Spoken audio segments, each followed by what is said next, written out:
শ্রী রাধা মাধবের চরণে অসংখ্য প্রণাম জানিয়ে এবং সকল ভক্তের চরণে অসংখ্য প্রণাম জানিয়ে আজ আমি শুরু করছি শ্রীমদ্ ভাগবত গীতা ষষ্ঠ অধ্যায় ধ্যান যোগ 24 নং শ্লোক থেকে আলোচনা। ভগবান শ্রীকৃষ্ণ একজন যোগী কিভাবে যোগ সাধনার পথে এগিয়ে যাবেন এবং নিজের আত্মাতে মন স্থির রেখে ঈশ্বর সাধনা করবেন বা আত্মার সাথে পরমাত্মার লীন ঘটাতে সক্ষম হবেন, সেই পথেরই সন্ধান দিয়েছেন। এছাড়া সহজ যোগ সাধন পদ্ধতি কি, সেই বিষয়ে অর্জুনের মধ্য দিয়ে জগৎবাসীকে ভগবদ গীতার মধ্য দিয়ে জ্ঞান দান করেছেন।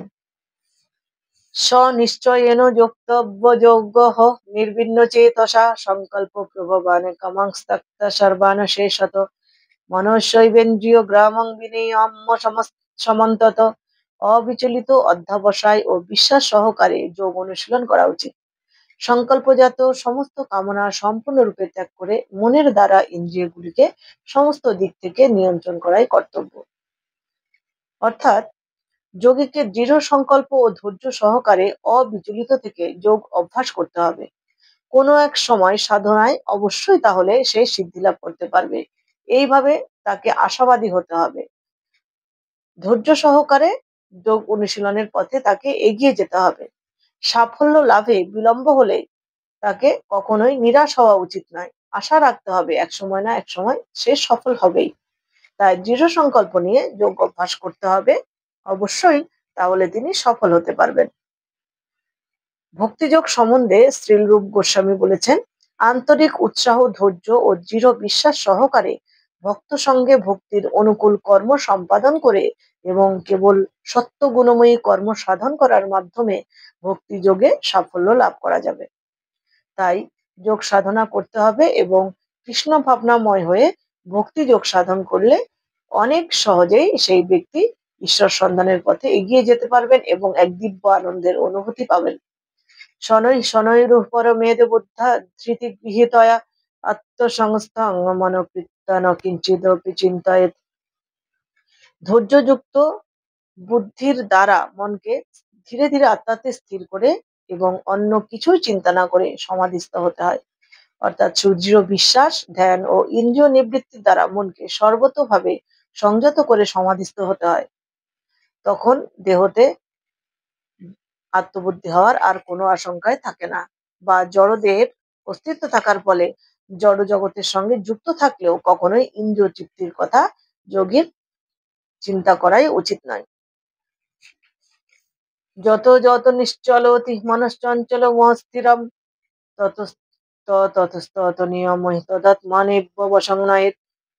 চঞ্চল ও অস্থির মন যে যে বিষয়ে ধাবিত হয় সেই সেই বিষয় থেকে নিবৃত্ত করে তাকে আত্মার বশে আনতে হবে।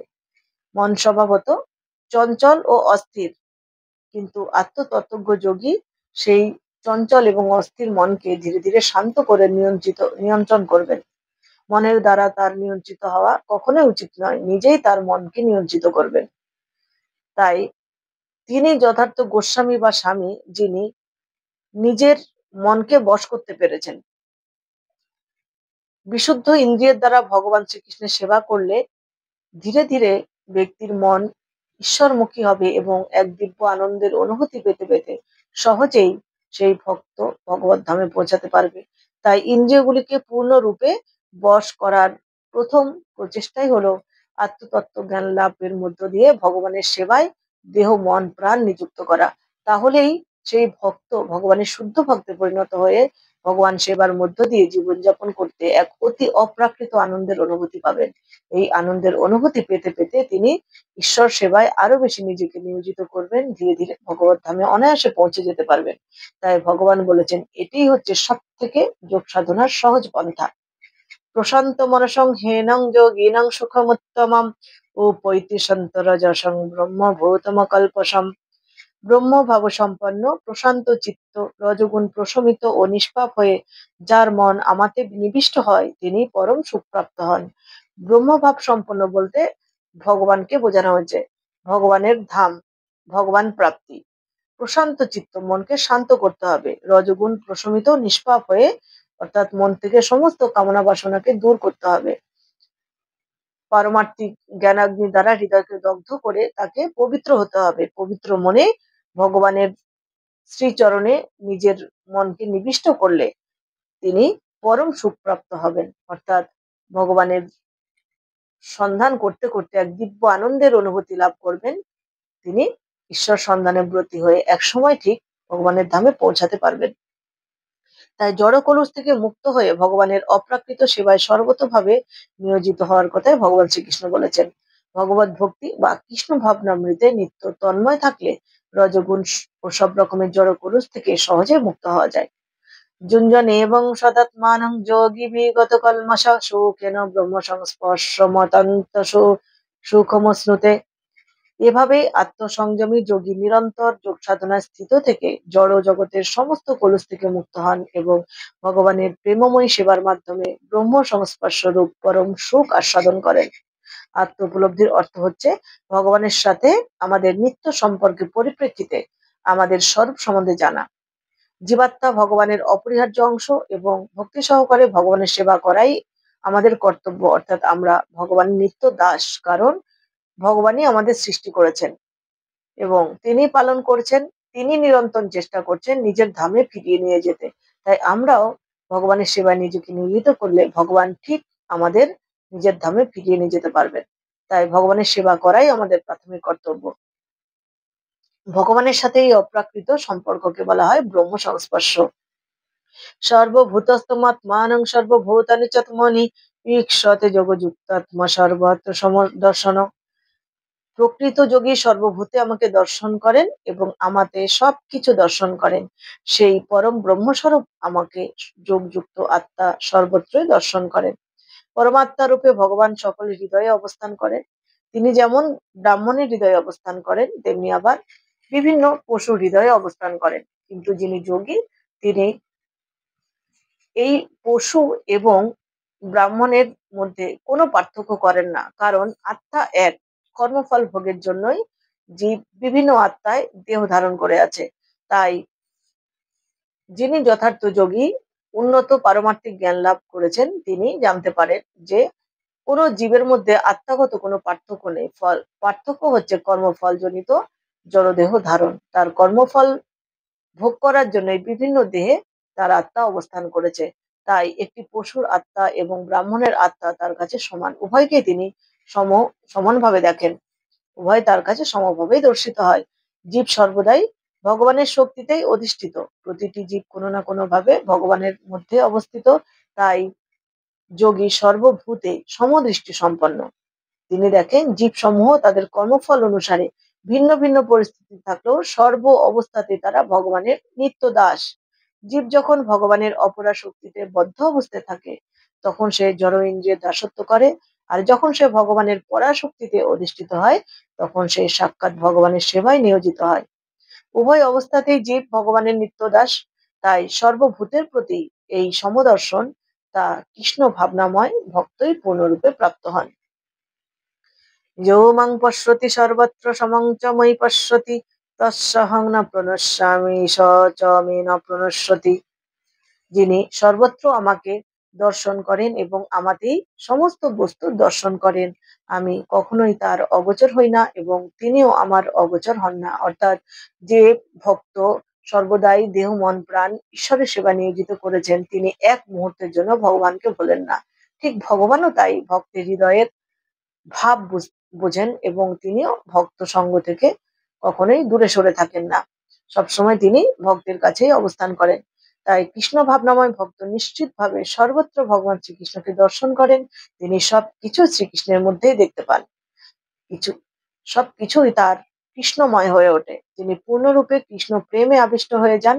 ভক্ত ও ভগবানের মধ্যে তখন এক নিবিড় অন্তরঙ্গ প্রেমময় সম্পর্ক স্থাপিত হয়। এই অবস্থায় জীব কখনোই বিনাশপ্রাপ্ত হয় না। তখন শ্রীকৃষ্ণ তার ভক্তের অগোচর হন না। অর্থাৎ শ্রীকৃষ্ণ ভক্তের নিয়ন্ত্রণাধীনে তিনি থাকেন।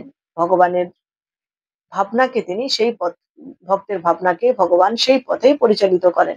শ্রীকৃষ্ণের সঙ্গে লীন হলে আত্মার স্বাতন্ত্র্যের বিনাশ হয়। যে সিদ্ধ যোগী তার হৃদয়ে পরমাত্মা রূপে ভগবানকে তিনি দর্শন করতে পারেন।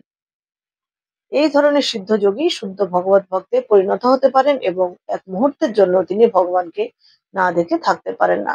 অর্থাৎ ভগবানকে চাক্ষুষ না দেখলেও তিনি ভগবানের নাম গান শ্রবণ মনন কীর্তন কিংবা ভগবানের লীলা শ্রবণ কাহিনী সমস্ত কিছুতেই নিজেকে নিয়োজিত রাখেন। ভগবানের সঙ্গ থেকে তিনি এক মুহূর্ত তিনি দূরে সরে থাকেন না। সর্বভূত স্থিতং য মাং ভজতে কত্তমা স্থিত সর্বথা বর্তমানঃপি স যোগীময়ী বর্ততে। অর্থাৎ ভগবান বলেছেন যে যোগী সর্বভূতে স্থিত পরমাত্মরূপে আমাকে জেনে আমার ভজনা করেন তিনি সর্ব অবস্থাতে আমাতেই অবস্থান করেন। যে যোগী পরমাত্মার ধ্যান করেন তিনি তার হৃদয়ে শ্রীকৃষ্ণের আংশিক প্রকাশ শঙ্খ চক্র গদা পদ্মধারী চতুর্ভুজ বিষ্ণুকে দর্শন করেন। শ্রীকৃষ্ণই পরমাত্মা বিষ্ণুরূপে সর্বজীবের অন্তরে বিরাজ করেন। অসংখ্য জীবের অন্তরে যে অসংখ্য পরমাত্মা বিরাজ করছেন তারাও ভিন্ন নন। সমাধিযুক্ত যোগী যখন উপলব্ধি করতে পারেন পরমেশ্বর ভগবান শ্রীকৃষ্ণের পরমাত্মা রূপে সর্বজীবের অন্তরে বিরাজমান, তখন তিনি সমস্ত কলুষতা থেকে মুক্ত হয়ে যান এবং তিনি তার যোগ সাধনার দ্বারা পরমাত্মাতে নিজের আত্মাকে লীন করতে পারেন। সদাই সেই কাজে তিনি ব্যস্ত থাকেন। আত্মৌপমেন্ন সর্বত্র সমং পশ্যতি জহজ্জোন সুখং বা যদি বা দুঃখ সযোগী পরম মত। হে অর্জুন, যিনি সমস্ত জীবের সুখ ও দুঃখকে নিজের সুখ ও দুঃখের অনুরূপ সমানভাবে দর্শন করেন, আমার মতে তিনি সর্বশ্রেষ্ঠ যোগী।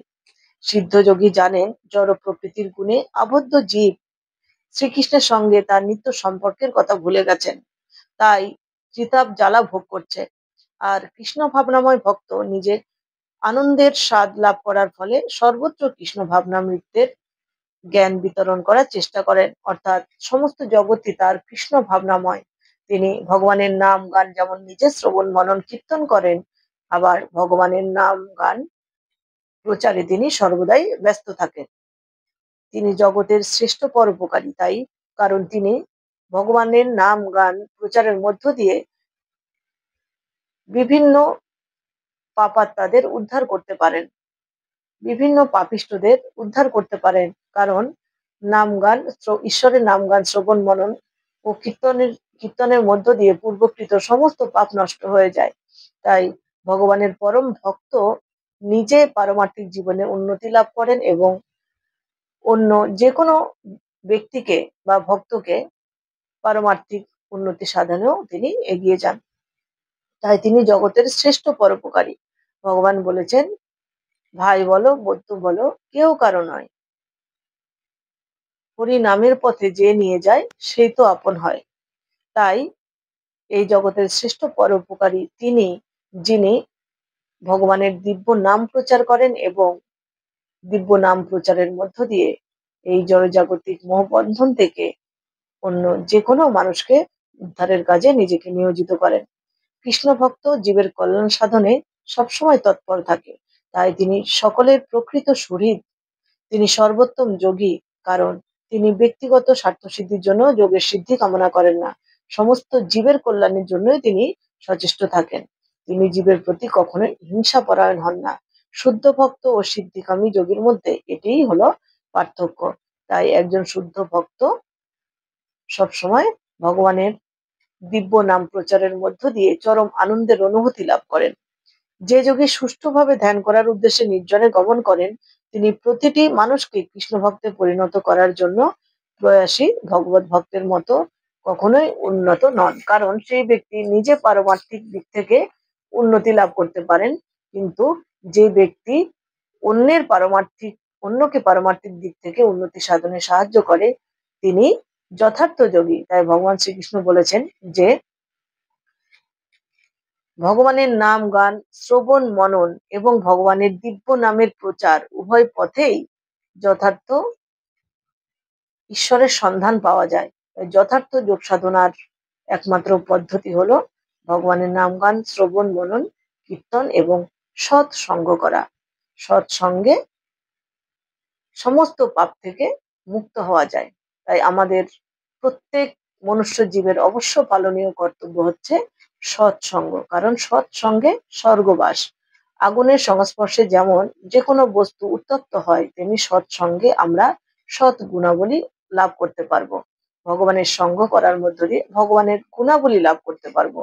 তাই সৎসঙ্গ বা ভগবানের সঙ্গ থেকে নিজেকে বিচ্যুত না করে সর্বদাই ঈশ্বরের সেবায় নিয়োজিত থেকে সৎসঙ্গ করার মধ্য দিয়ে আধ্যাত্মিক পথে এগিয়ে যাওয়া আমাদের অবশ্যই করণীয় কর্তব্য।